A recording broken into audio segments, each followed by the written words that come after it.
Hey listeners, before the episode starts, just want to let you know this isn't our best quality episode. We had a technical issue when we were recording, and we went in and fixed a lot of it in post-production. It's still pretty good, but it's not our best quality. So thank you for listening and enjoy the show. You're listening to the Bourbon and Balance podcast, where we discuss fitness and the finer things in life with people who find balance between both. Is that bourbon and balance? Can you say it? Yep.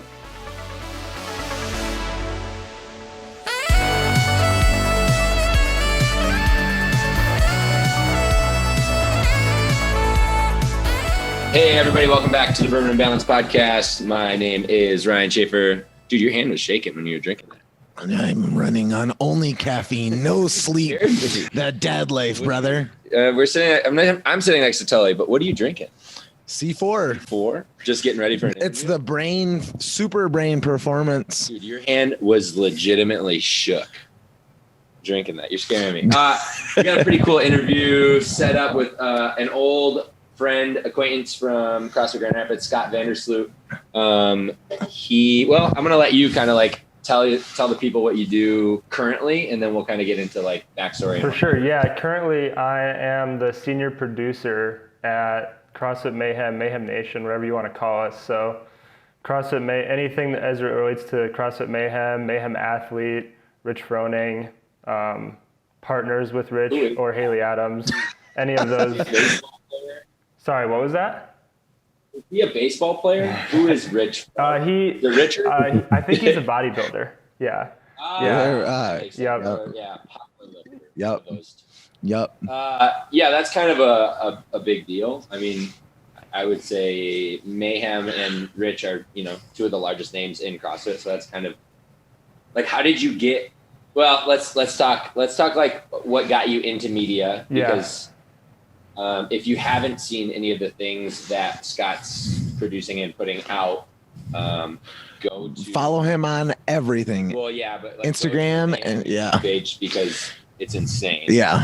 And I want to dive into where the hell you find everything you're doing. Yeah. Yeah. Well, honestly, like when I started, so I guess to go way back, like going into college, like my whole life growing up, I loved sports. I was like, I'd watch SportsCenter as like a 5-year-old and like try to broadcast along with it. And I was like, I really want to be a broadcaster. And so going to college, that's what I was going to do. I went for sports communication at Ferris State. And I thought for sure I was going to work in either doing like the commentary during a game or like TV news, something like that.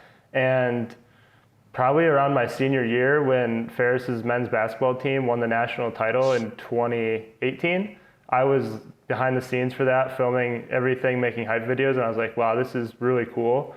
And I feel like I don't think I was bad at broadcasting, and I had a lot of fun doing it, but like in my opinion, I was a little more suited for behind the scenes, and I think I'm a little more talented at that. And I just thought behind the scenes, you mean like actually recording, like being behind the camera. Exactly, and editing and telling stories in that way. And so that was kind of like wanted to dive into that, and basically since then I've been fully committed to kind of doing that thing. Have you always done both? Like did you like, as a kid dream to be the reporter or the broadcaster, but then also like, be shooting on a camera at a young age as well? Honestly, or was that no, something you picked up later on? I didn't touch a camera until 2016. Like any kind of camera. Wow. And while I was at Ferris, we used like basically point and shoot cameras. So like for like a year, I basically used like a camcorder, like what you would use, like one of those tiny little Sony Handycam type deals. And basically the first time I got to use anything better than that was like in classes with my minor allowed me to take some television, digital media classes. And then I interned at Wood TV in Grand Rapids and obviously used those huge cameras. But it wasn't really until then where I got to touch like a real camera. So I was definitely like all in on the broadcast stuff until college. That's how you actually. We have a mutual friend, Harrison Watt. Yeah. Because you did stuff with Harrison. Harrison still does broadcasting stuff for Ferris, right? Yeah. So he was our water polo coach at really? Granville. So that's actually part of like how I circled back to. I remember working out and getting slaughtered and running workouts by Scott at CrossFit. Yeah, during the 11:30 classes. And then I was trying to get into like media stuff, and I didn't have Scott's number, so I text Harrison because I had his number, and that's how I reconnected with Scott. So Scott, you grew up in the Grand Rapids area? Big Rapids is where I grew up, and then I had some family. Like my mom had moved down to Grand Rapids, so I'd spent a couple years spending a lot of time in Grand Rapids. She actually lives in Arizona now, but yeah. And then you said you went to Ferris for undergrad. Yep, for undergrad, and then my graduate school was at Ashland University, and I actually worked there as well. So I worked in the athletic department. We had, I should remember this. We had like 23 varsity sports. So I was creating, creating media for all those sports, as well as like writing articles for the website and updating the website and stuff like that. But that was like, oh, I didn't know you were doing the web stuff. Yeah, I watched a lot of your Ashland stuff. Yeah, because it was obviously fun to watch. It was almost like a different perspective because I mostly only see like Grand Valley, Ferris State stuff being out in West Michigan. So it was kind of cool to see like the video of when Ashland, you guys beat Grand Valley on the Hail Mary. Yep. That's a sweet video. That's such a good video. Yeah, that was like 2 years of my life where it's like, even in like, think about training, like you do some crazy like 12-week squat cycle or something, you're going to get stronger. I did that for 2 years, basically, like just cranking out videos, hundreds of them. And so I experienced a lot of growth there. And then I also did my grad school at Ashland. So that was a fun 2-year ride. And have you CrossFitted, like when did you start CrossFit? I started CrossFit in 2015. So basically, growing up, I played a lot of sports. So I was pretty competitive in soccer, tennis, basketball. When I got to high school, I went almost all in on soccer, and I was like, I want to play Division I college soccer. Played club, and eventually, like, just it didn't work out, right? Like, kind of how everyone, if they don't make it, it just doesn't work out for whatever reason. And in my head, I was like, I don't really want to play Division II. I think it's time for me to like really think about like, I want to do this sports broadcasting thing. Like, I'm going to go to school for that. Like, that's what I'll be a professional in. I'm not going to ever be a professional soccer player. So I got to college and I wanted to be competitive still, but like, I didn't really want to play club soccer for whatever reason. It was like, maybe in my head, it was like below me or something. So I was like, I want to be competitive. We had the barbell club at Ferris, which is a CrossFit club essentially. And so I joined that. He knows our guy, JP. Yes. Oh yeah, so you know JP. JP was I believe he was the founder. Him and Brandon Stabley were the founders of that club. Yeah, they both were. And we had JP on a couple episodes ago. That's awesome. What a guy. Yeah, JP is my man. But anyway, so I started, that's when I started, was the barbell club in 2015. Okay. And then how do these worlds like collide for you? Did you start, because everybody knows, like, especially once you've been doing CrossFit for a while, even Tully, like he's not doing CrossFit really regularly right now, I would say. I mean, maybe still like a little. Yeah, I do like 1 or 2 regular WODs a week. But like, it just kind of sticks with you, and that becomes a huge part of like the type of training you do. Yeah. Right. So like your training now at that point, after 2015 became, CrossFit, but then at the other side of things, you're, pursuing this professional career. How did those two collide into, like getting a job at Mayhem? Did you start filming, like competitions in I honestly Michigan, it's kind of funny. Like I've taken before Mayhem, I'd taken photos at one CrossFit competition. It was just for fun. This year's Fresh Coast competition I took photos at because like stuff had shut down in March, and that was in June or July, whenever it was. And I was like, I just need to like take photos at a sporting event or something. Like I'm going crazy. Yeah. But before that, I'd done nothing with fitness. It was all just, for lack of a better term, like regular sports. And so honestly, it just collided because they were happy with my skill set when I applied for the job, honestly. but I didn't have. Oh, did you just saw a job posting and that was literally it? You just sent him your portfolio? Yeah. So like, I don't remember if I saw it on Facebook or Instagram, but they had posted a job. I was like, that'd be cool. Actually, kind of a funny side story to that. When I was graduating college in 2018, you're applying to a million places. And there was actually a producer job open at CrossFit HQ. And thankfully I didn't get that. I don't think they ever actually hired that position. It was a few months later they fired everybody in the media department. But so I actually kind of like, from that point, I like really wanted to work and like have those things collide, like fitness and my passion for video. So it just worked out that 2 years later, Mayhem would have an opening. But yeah, so they posted it on Instagram or both places. I don't remember where I saw it, and I applied. And I want to say like a week after I applied, I got an email from Rory McKernan, and he was like, hey, like we'd like to set up a time to talk to you. So did an interview, and then like I think the next week I came down to visit. But yeah, it moved pretty quick. And then they kept you there. Yeah, true. Like, that's got to be wild. Like, I'm just trying to process, like, and I have kind of like a different side story of, I guess, like being, for lack of better terms, like starstruck by like the Mayhem crew. Mm-hmm. But as a CrossFitter, everybody knows them, right? Like everybody knows Rich. Right. Like he's the best ever, and then like Rory's a huge name, and like these are all celebrities within the sport. Yeah, it is crazy because they're all down there. Yeah, and then like just throwing not like a blind, application in or whatever, but like you probably thought like, well, maybe, like who knows, like it's one of those things. And then to see an email back, like I would be like, holy crap, no way. Yeah, it was one of those things where it's like I applied, but honestly in sports, like there's so many people that apply to these jobs, like you almost never expect to hear back from it. So that's what I was like curious about, like especially with how big their platform is and how many people they reach on a daily basis now. Like you're just another number at that point. Exactly. So to like hear that, to like see that back, you probably, I would be ecstatic just to even get a response back. Right. And in my head when I applied, like there's 300, 400 comments on that post, like tagging people like, hey, you should apply to this. I'm like, well, shoot, I bet 400 people apply to this job. What are the odds that I get? But then when he got back to me and after we talked, and he wanted to set up a meeting to actually come down here and meet everybody, I was like, I have a good feeling about this. Like, some things just feel right. I was like, like, I feel really good about how this is going to go.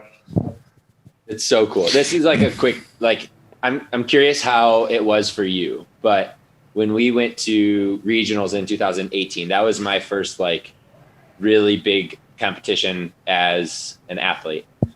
And I remember, like, I'll never forget, like, I was such a fanboy walking into like the Nashville Music Center to get our numbers put on our arms and stuff and to like check in as a team. And two teams in front of us was Rich and everybody else. And I remember thinking like, that's him. Like he's 10 feet in front of me. Like, how is this, how is this real? Yeah.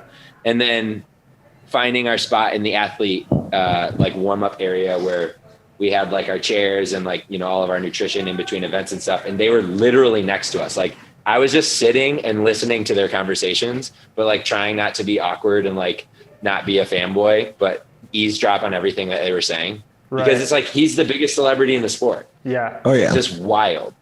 So what was it like for you to like go down there for the first time and like arrive at essentially like the Mecca of CrossFit? Honestly, so I don't know if it's like my background in what I've done. Like I've been around plenty of professional athletes. Like, don't get me wrong, he's definitely, he's got the biggest reach of any I've ever been around. But it was just like, I kind of just probably reverted back to that. I'm like, it's just another dude, you know what I mean? Like, it was definitely surreal to be here. And like, it was more so like, this was like a dream of mine to be able to work in this space in a media capacity. And it was surreal to know like, hey, you could be doing that and this could be your every day. And I think meeting everyone throughout the process has just been like, for me, it hasn't been super crazy. I think that's just because the whole time I've been, a professional in the industry. I've been around professional athletes. Like, I remember when the Griffins won the Calder Cup, being on the ice for that, I'm like, these are like legit pro hockey players that I'm just brushing shoulders with them. You know what I mean? So a lot of experiences like that have kind of just led me to, I don't want to say become numb to it, because I don't think it gives respect. It still feels cool, you know, to be around people like that. But it's just like a more tame feeling, I think, than if it was the first time doing that sort of thing. Yeah, that's wild. The biggest thing that, you know, I'm seeing from your story is you have like one of those almost like war of attrition kind of stories. There's quite a few people and musicians that like their story is similar to yours in the way that you had to be at Ashland and you didn't even realize like all the practice you were getting in. You're just spending 2 years. Like the story goes that the Beatles, when they first became a group, went to Amsterdam every weekend and they would play these shows that were at these bars where you would do like an hour on, hour off, and they would play for like 12 hours straight, and they would do that all weekend, and they did it for 7 years or whatever. And that's how they became the band that they did, because they learned the grind of playing, you know, and touring through that, and they learned how to play together and how to, you know, be good on nights when they were like feeling off, you know, those kinds of things. So it's interesting to hear that story from you, how you didn't even realize that you were building the skill set that you did. Yeah, 100%. I mean, while I was at Ferris doing the stuff I did, it was like, I mean, you're in college too, so it's a little different than grad school. You have more classes, but I definitely was working nearly that of like a full-time employee that whole time. Yeah. And that was just going from basically zero skill to, you know, whatever I got to at that point. I still don't think I was like great. And then like you said, at Ashland, just grinding through video after video, day after day of, I mean, in 2019 fall, I worked like over 100 straight days between freelancing gigs and like the sports we had. And it was one of those things where like it kind of sucked in the middle of it, but it was done. You look back and you're like, wow, I grew a lot during that time. And I don't necessarily think everyone should probably do that, but you know, sometimes that's what it takes to like improve it, you know, whatever you want to improve at. Yeah. And you never know like what you're doing. Like you never know what you're doing now, like what that's going to set you up for in the long-term future, or even in like the short-term future. Right. The game can switch so quickly, and opportunities can come, you know, blindly almost, like this one did with just, you know, a random email to an Instagram post. Yeah. And thankfully all of the grinding that you did previous to that set you up for success with, you know, what you're doing now. Exactly. And it's crazy. Another thing that's I've had a lot of success with throughout, you know, my time doing this is like, I always have joined in like, whether like a small role or a lesser role than what I'd like quickly grow into. I feel like I remember the first time when I was at Ferris, the first thing I ever did, like I think actually funny, Harrison, I think was the one that reached out and told me to come work in athletics for them.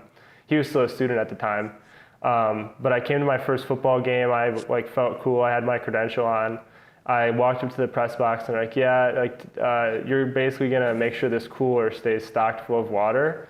And like, and I work stats as well. So like, I'd be like telling the guy who's inputting the stats on the computer, like I would tell him what, like who got the tackle or whatever it was, you know, whatever the stat was. That's the most intern sounding job of all time.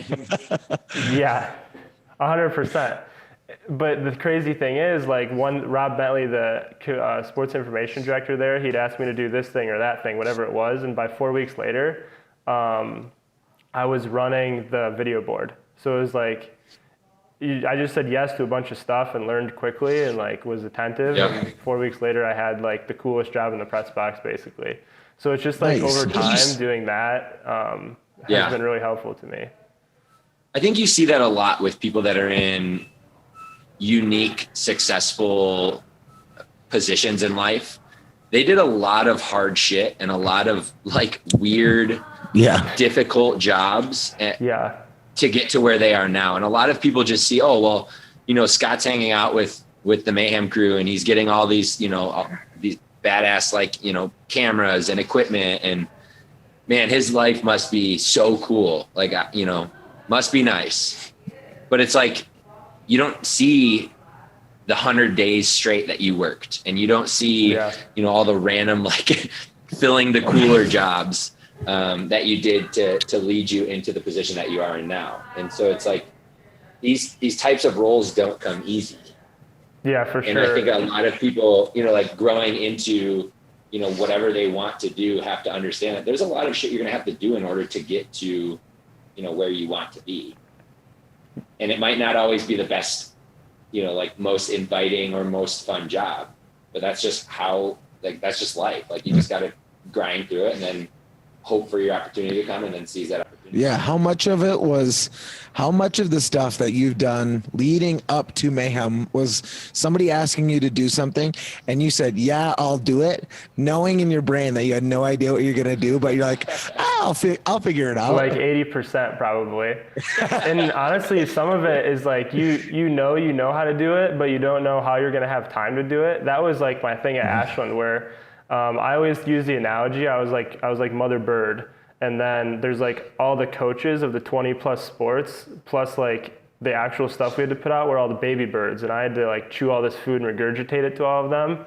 Like, that was me trying to produce content for that many teams. It was like, yeah, I'll do that. I don't know how I'm going to do it. Like, it was usually like, it's crazy. Like, I'd get up at whatever, 7 o'clock, and I'd like go to work, and then I'd hit like an hour and a half at the gym. Every night though, I was going to bed at like 11, because I would get home at like 7 from the gym, and I'd be working until like 11 o'clock. And then I had like one off. What was your caffeine addiction like?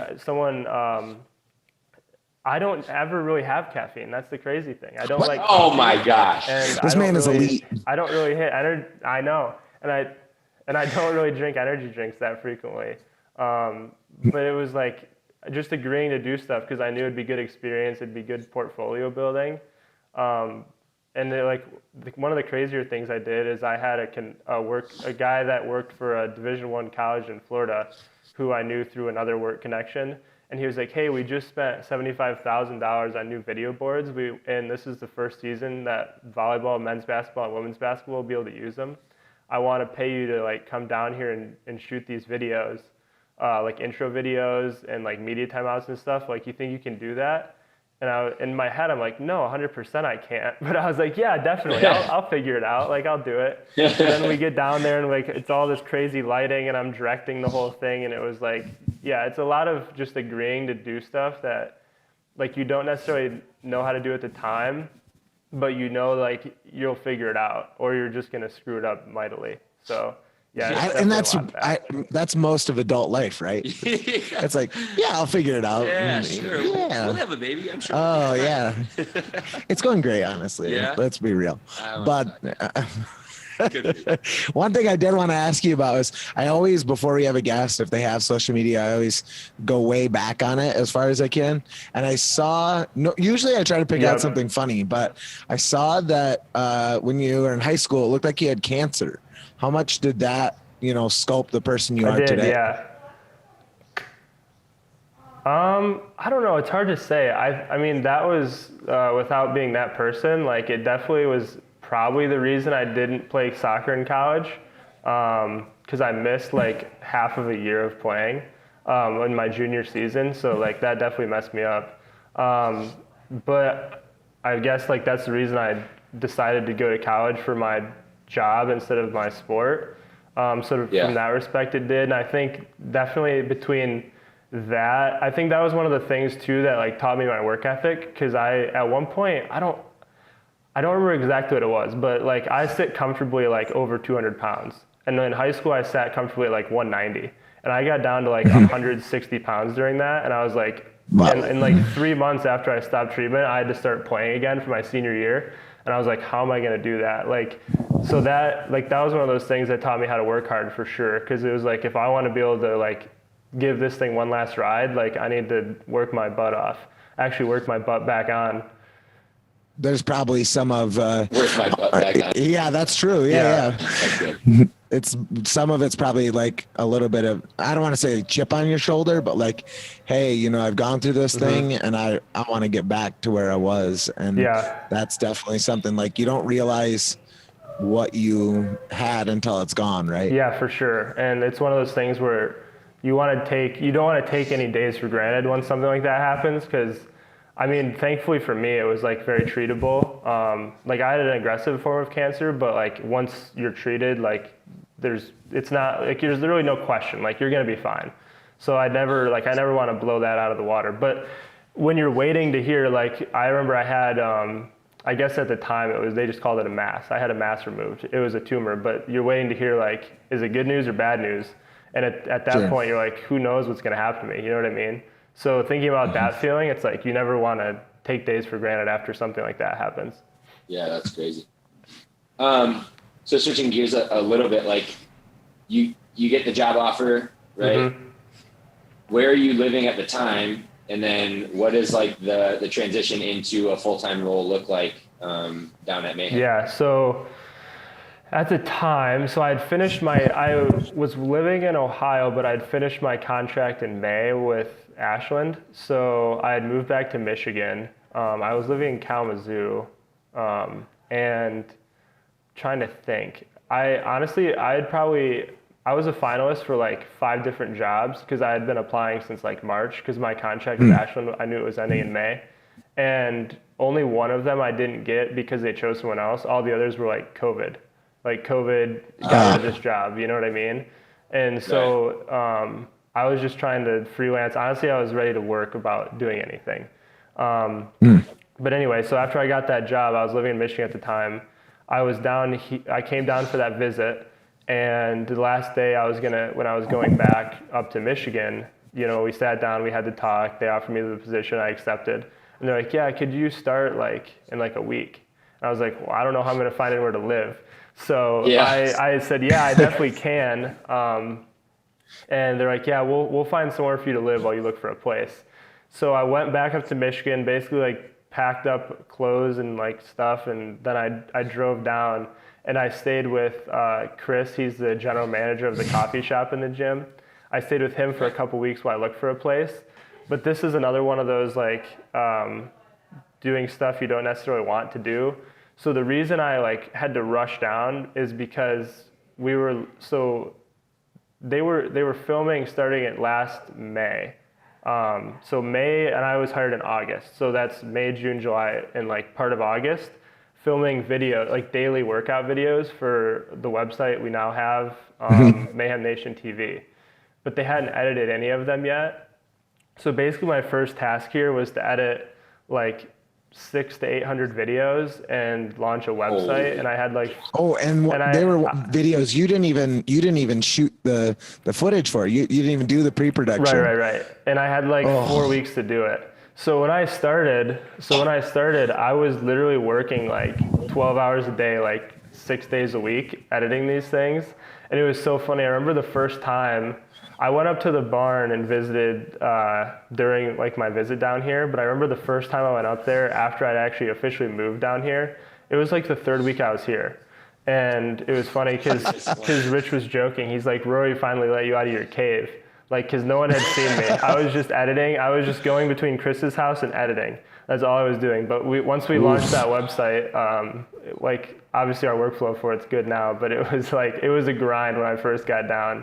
So I got thrown in like, I mean, it was like getting thrown in the middle of the ocean. There's sharks biting at you. You know what I mean? Like it was crazy. That was like your freshman like orientation. Yes, exactly. Like your hazing was essentially just sit in a cage and edit these videos. Yeah. Ouch. And there wasn't a workflow really established for them at the time. Like anyone that has worked with me knows like I'm super OCD about workflow. So I'm actually happy I was able to develop it in a way, but nice. It was crazy. Like it was a lot. It was the most video editing I've ever done in such a short amount of time. It's wild that is your experience, because your story sounds like I've heard a lot of people who are right on the brink of like not chasing their dream, because your Ashland job ends, you got those other jobs lined up that disappear. You are probably like 2 weeks away from starting like a corporate job, and like videography becomes a hobby. Yeah, well, so I was probably half of a week to a week away from, I was still going to work in videography, but doing like, and I don't want to like bash on this stuff, it's just not my interest, but doing videos like small business commercials and stuff like that for a local place. And like people love it. That's cool for them. But like, that's not my speed. And I was pretty close to doing that. And like, who knows if I do that long enough, if I get out of like this fast paced environment and I just can't get back to it. So I was close to doing that. Like I was editing I applied for the job and like they wanted you to edit like a commercial that they had shot just to see like your style. I was literally editing that video. I did the interview with Rory. He said, "Hey, we want to have you come down." And I was like, I'm not going to finish this video. Like 100%. I said, I'm not, I know that I don't have a guaranteed job, but I know if I go down there and meet everybody, I know I'll get it. Like I had that much faith in myself and I was like, I'm not finishing this video. And so I didn't, and I never bothered with that job. I sent them their hard drive back, but it was one of those things where, yeah, you're right. I was close to maybe not making it to where I wanted to be. Yeah. And like, who knows?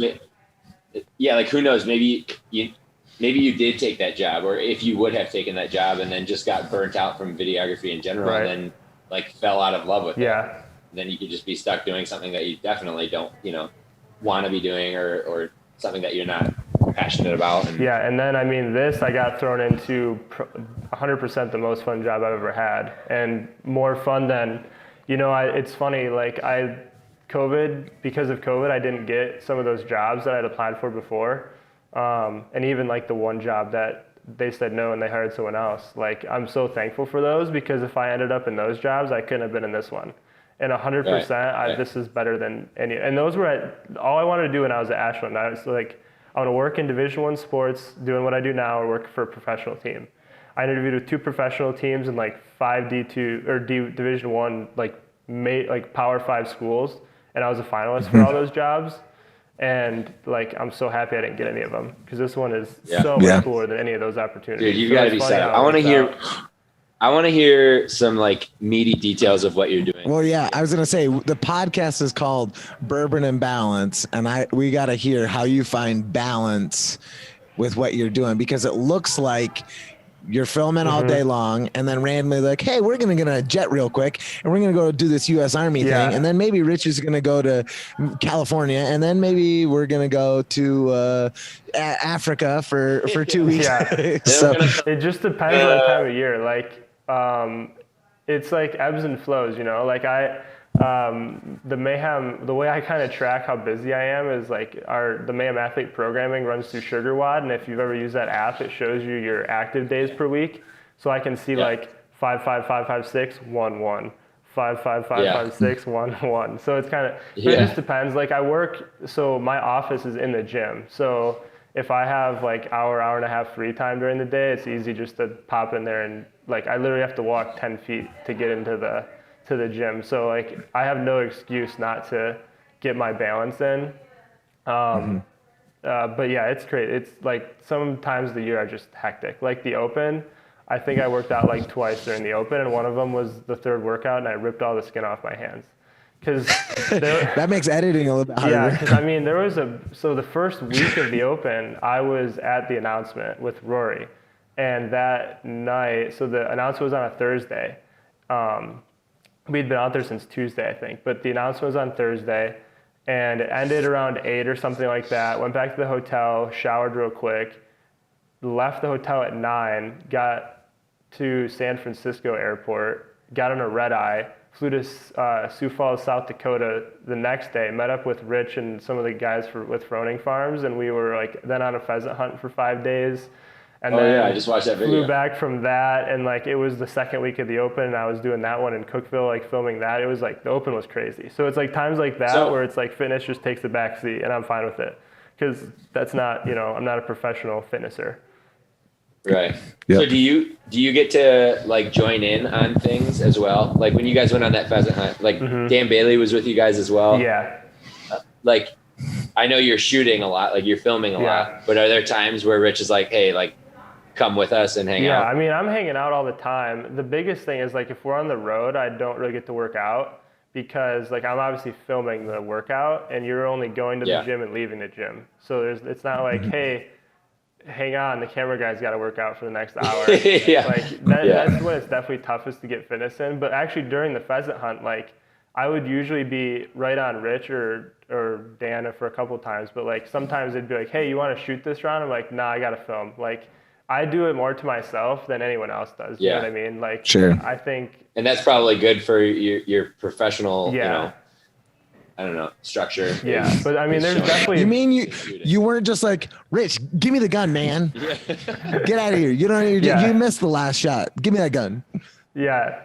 They didn't miss many shots on that trip, that's for sure. No, yeah, I was going to say. I mean, there's plenty of times. Killers. There's plenty of times on trips like that where it's just we're hanging out. You know what I mean? Like there's a lot of downtime that's fun. So what is Rory's role? Is he like, you guys work closely together now? Yeah. So I don't know like what his technical title would be, but he handles a lot of so he acts as Rich's agent and Haley's agent. And he handles like all of the corporate partnerships that we have at Mayhem. So managing all of the contracts and all of the obligations that come along with that stuff. And he also like half and half with me, like oversees media. Like we're currently building a studio. So he's handling a lot of the oversight on that. So yeah, just a lot of like meetings and negotiations and popping in on media when he can. What's the most surprising thing? Well, not surprising, but like you hear these things about Rich just as a person where, you know, like his training volume is so ridiculous. Like, is it real? Is he training that much? Yes. Yeah. I mean, I've been around like enough of the individual competitors that stop in now, and he's training like probably more than they are. Wow. Actually, he's definitely training more than they are right now, and it's crazy. It's just because he enjoys it. Yeah. It's just like he just has to move. You know what I mean? Like Sunday is like we're in a flag football league, and I'm not on his team. We play against him, but like it's intense flag football, and like that's the off day. You know what I mean? It's like like 2 hours of really intense flag football. Yeah, like a normal person would be like gassed. Yeah. And that's like his rest. His break, yeah. Even like an active rest. And I mean, one of the craziest things was it started in like January. We had a 12-week strength cycle with the Bergners, Mayhem Bergner Strength. It's a partnership we have. Yeah. And he wanted to film like every session, and we like we're gonna put together like a master class, and so it's like workout description and then full session of Rich and whoever else hitting that session. And so I filmed every single one of them, and it was like no matter what, like we were not missing a day. Like throughout, it was like I'm trying to think. Like there was a flag football tournament we went to, so it was like Friday through Monday type thing. So he did like 4 straight days of the program, and then he hit like day 5 and 6 on the same day so that we didn't get off. And then like one of the days we got up at like, he's out in the barn, it's like 15 degrees outside. You're warming up the bar with like a heater and hitting at like 6 a.m. before leaving for like another trip. Or like when we were pheasant, like throughout the open was crazy too. Like when we were pheasant hunting, like we didn't miss a strength session during that. It was like doing the first open workout was in this random, I mean, the open was pretty crazy too. Like seeing, honestly, the only workout, the last week, the 21.3 and 4 was the only workout that I can honestly say he really even tried on. Like the first week we pheasant hunted for like 5 hours, and then he like hit the workout in this random gym we had to drive an hour and a half to drop in at. And then the second week was like, he's like, Haley finished like 10 seconds before him, flops on the ground. Chase finished like 3 seconds, flops on the ground. He got done, he's like, yeah, I should have pushed harder. Like 20 seconds after the workout ended, everyone else is like heart rate at 200 dying. He's like, I should have pushed that one harder. And that was all during the strength program. You make him too. sound like an animal, but I'm partially hearing you're an animal for waking up and filming 9 million sessions. Yeah, that strength session was a grind to film. I know that, but it was fun. It was a good opportunity to like get a ton of content with them. That's gotta be so cool. So what's your daily like routine like now? I'm sure it's like not a routine, but like what's a normal day in the life look like for you? It kind of depends on the day. Like on any given day, I could be filming something for a couple hours, or it could be like super edit heavy. So it's usually like I usually get to work, and then it's either a day where I'm gonna have to film stuff, like quite a bit of stuff, or edit quite a bit of stuff. And so I'll usually do that until, if it's a super normal day, until like 3 or 4.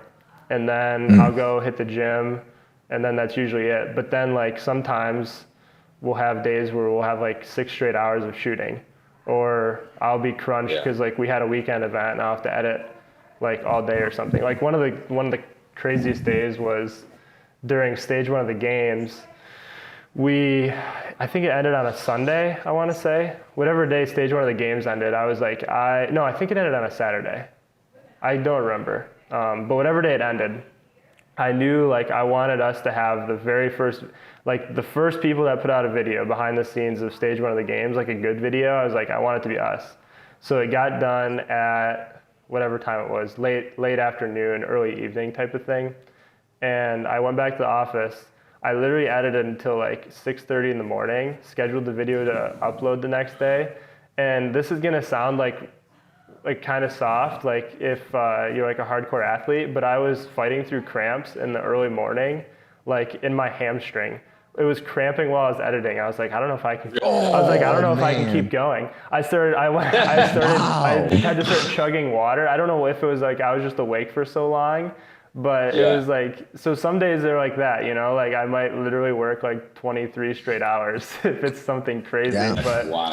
Yeah, it's all depends on what's going on. You have to do a good amount of stuff that like we don't necessarily know that you produced as well, because you're doing all the commercials for like all the corporate partnerships as well, right? Yeah, to some extent. Like there's a decent amount of those where I'll just film and like we'll mail a hard drive to somebody.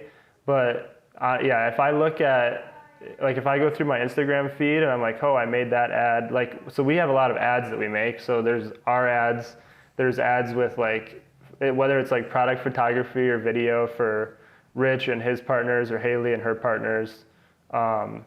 There's a ton of stuff that doesn't necessarily go out on our channels that like we're making internally and sending to the brands.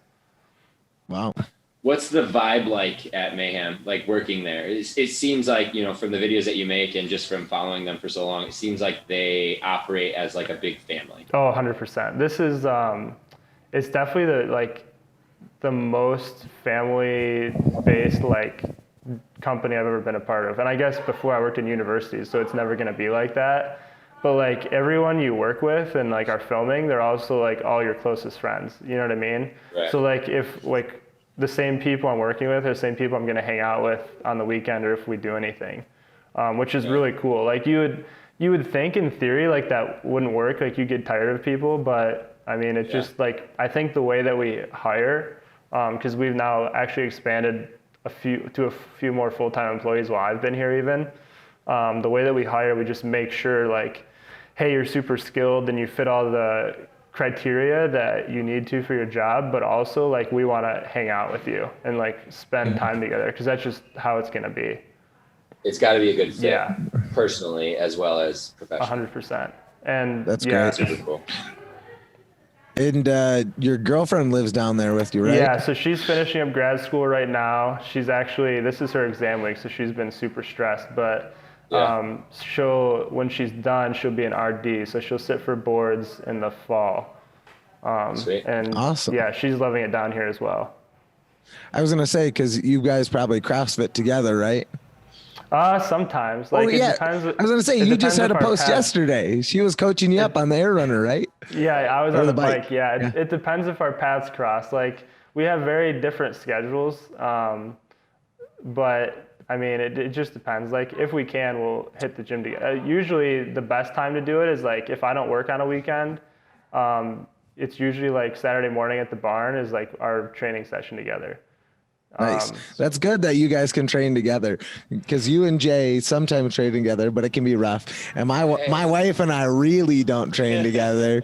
She gets like, actually, like if we like meet eyes in the weight room or at the gym, she'll like get like actually upset with me and not want to talk to me. Yeah. She'll just look at me. Yeah.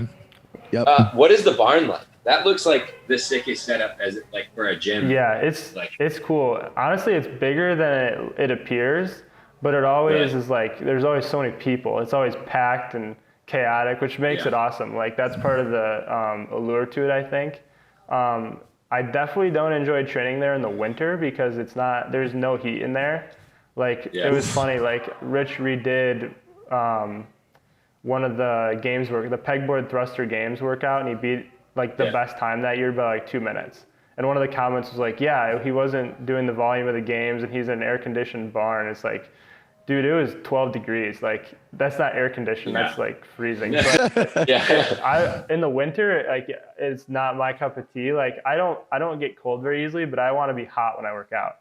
But as soon as it's nice and all the doors are open and like it's summer, fall, spring, like it's awesome up there. A little bit more specific question. What's your favorite video you've ever produced for Mayhem? Definitely the team reveal video. So when we revealed this year's Mayhem Freedom team, it's probably my favorite video I've made to this point. Wow. It was, I poured myself into that one. Like I spent a lot of hours on it. The other ones that I really liked, the ones that revolved around the stage 1 of the games. Stage 2 was cool, but obviously we weren't able to go due to COVID and their restrictions. And then like Haley's Road to the Game series. Those are like my 3 favorite things I've done so far. So cool. The reveal video was like hype. Yeah, as soon as I saw it, I sent it to Ryan and I was like, Scott is killing it. And I was like, shit, those girls are really good. I remember when we premiered it, like YouTube has the premiere feature where it's like a live, and I just remember like Rory was like, hey, when can we get that video out? Because I started shooting it on I had the whole thing planned, but I started shooting it on, I think it was like a Thursday, and we put it out on Monday or Tuesday. So that's all I did that whole, like for 5 days. And I was like, I'll probably get it out like Wednesday. And he's like, well, how about Monday? And I think I was like, well, how about Tuesday? And then I think maybe we did put it out on a Monday, but cause he had like Tommy Marquez, like in like Morning Chalk Up and Talking Elite Fitness, all those places, like hammering down his door, like who's on the team.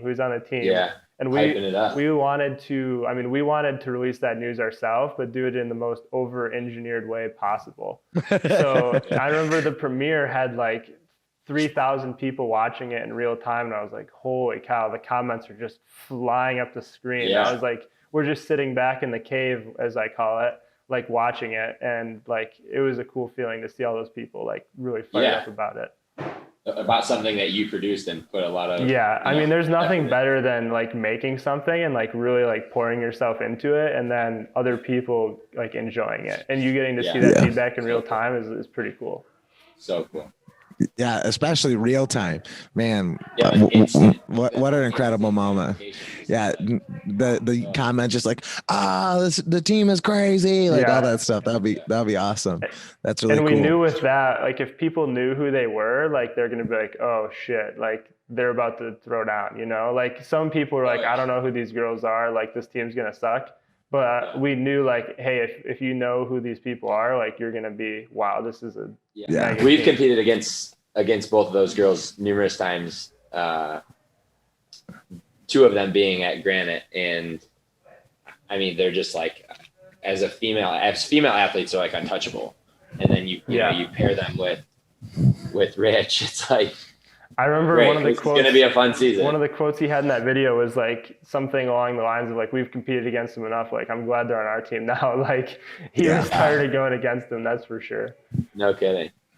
Well, I was going to say we're going to start wrapping up here, but we always finish with some rapid fire, kind of short answer, fun questions here. So I'll lead off here with, being that you make video content, are you a movie guy? 100%. Yeah. Big movie guy. So what are some of your favorite movies of all time? I know that's a hard question for a lot of people. Not for me. My favorite movie of all time is Cemented. It'll be hard to beat for me. Like it'll be hard for me to watch another movie and have this beat it. My favorite movie is 7 Pounds. It's a Will Smith movie. I don't know if you've ever seen it. Yep. So good. Yeah. Incredible like I don't movie. think there's ever been a better written movie in my opinion. And then number 2, after number 2, it gets foggy, but number 2 for me is Interstellar.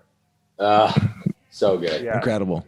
Like mind blowing. Yeah. Like, yeah, great movie. Yep. What's your vice? Like, what do you do to like either get away or like, I don't know, what's your get out, I guess, like go-to vice? If I'm not, honestly, it's probably like just chilling and watching movies or shows or something like that. But I also actually, starting with COVID, I picked up gaming again, like online gaming. And so that's Sally's a big gamer. Past year, that's been kind of since March. I like the day that we got back, because I was actually at Wrestling Nationals Division II when COVID happened and shut down the NCAA. The day we got back, I was like, I'm gonna get Xbox Live again. And so Nice. I did that. And so that's been my thing this past year. Like if I have free time, I enjoy doing that. And then What are you playing? Warzone. All right. Yeah, 100%.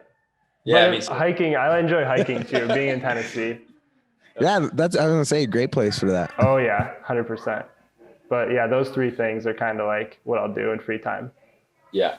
In an alternate reality where CrossFit doesn't exist, where is a dream place that you would work, or dream team or dream organization? Probably like what I said I was trying to do before this, which would be like working at a Power 5 Division I school, doing what I'm doing now, or a professional team, like NFL team or something like that.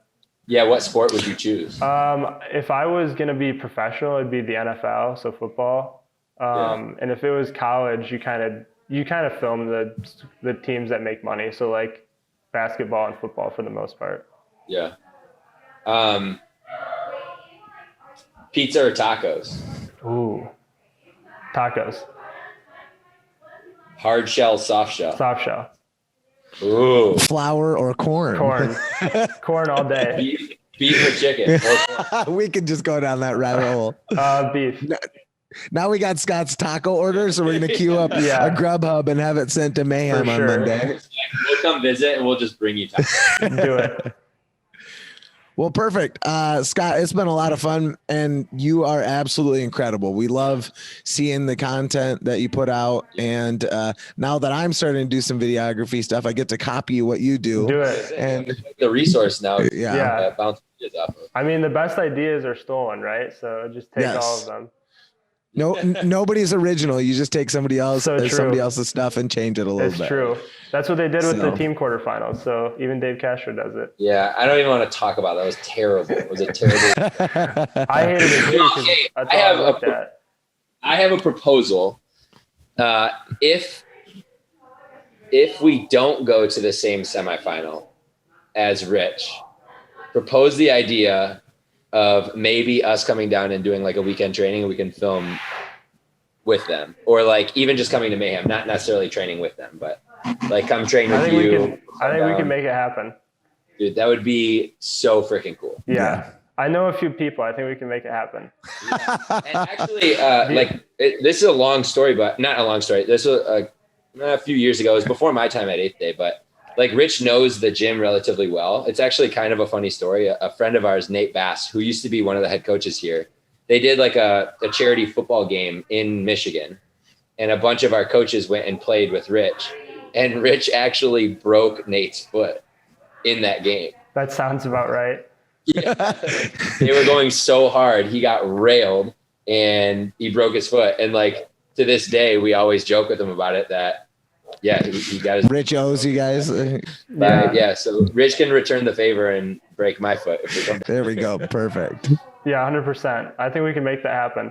My house is an open invitation for visitors. So That's epic. You're incredible, man. Thank you so much for coming on. Thanks for, obviously your schedule's crazy, so thanks for taking the time and chatting with us. And yeah, keep putting out epic video content. It's been awesome to watch and really enjoyable. yeah, thanks for having me. It was a ton of fun. And on the video, I mean, we just got 3 new cinema cameras, so I think it's only up from here. Dude, looks so sick. Nice. So excited. We're excited for what the future holds for you.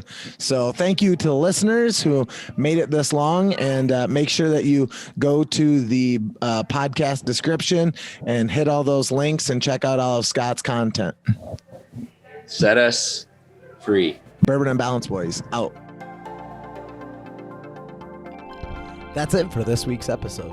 thank you, the listeners, so much for listening to the show. We really appreciate every single person that tunes in each and every week. And if you're enjoying the content that we're putting out, please help us organically grow the show by liking, commenting, sharing, and saving our social media posts. If you do as many interactions as possible on our social media posts, that helps other people who don't see our content see it more easily on social media, kind of cheating the algorithm. So once again, thank you so much for listening, and stay balanced.